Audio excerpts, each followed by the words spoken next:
Matthew, Mark, Luke, and John, who were they? Matthew who? Mark who? Luke who? And John who? What were their last names?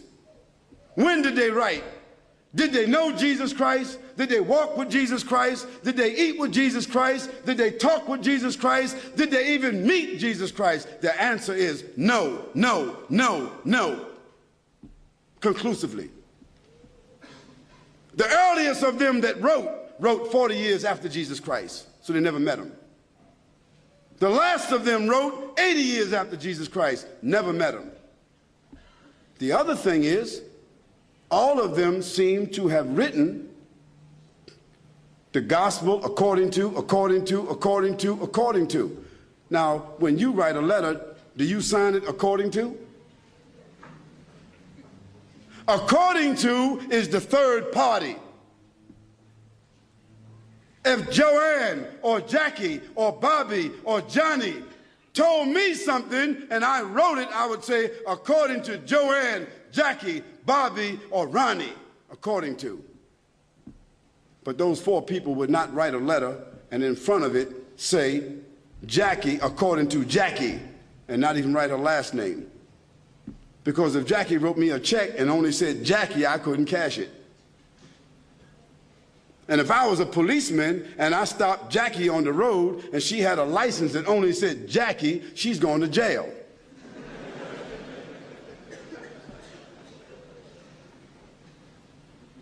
Where in the world is a document with only one name of four different writers that did not meet the one whom they're writing about? Where is that accepted in the whole world? Nowhere except in the Bible. And the church fathers and the church writers and the Christian historians, they all agree that perhaps those four writers themselves were only pen names. Because a writer would not write his first name according to. And there's a great amount of suspicion that the man called Paul, Saul of Tarsus, that because he wrote all the books from Acts all the way to the end of the New Testament, how many books is that? How many? 16, 15, 17, 19? All the books of Acts on, Colossians, Ephesians, Corinthians, Romans, Galatians, all of those books are written by whom? Paul, Saul of Tarsus, another man who never walked, who never talked, who never met, who never ate, who never prayed, who never knew Jesus Christ. Isn't that something? Now here we find four writers and another one between them that wrote all the New Testament books that never talked, never walked, never ate, never prayed, never met the man called Jesus Christ. Yet in their words, the first mentioning of the Trinity came from where? From Jesus or from them? The first mentioning of Jesus being divine, a man God, came from whom? From them.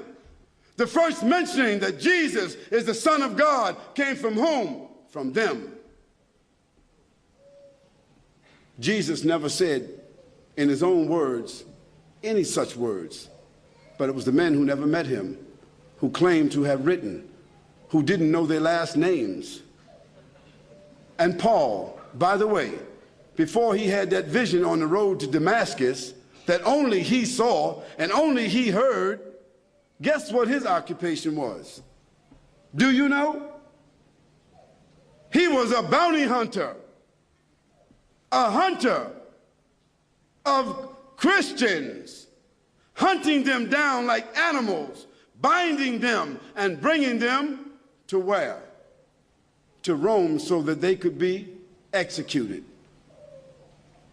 Now, if Hitler, after killing thousands of Jews, said that on the road to Berlin, he had a vision that he was named an apostle to the Jews, and he wrote 20 books that all the Jews are supposed to follow, Do you think they would be following that book?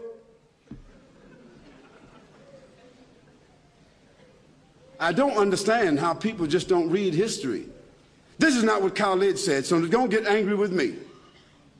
This is your own scripture, your own Bible scholars, their own church fathers. All of them agree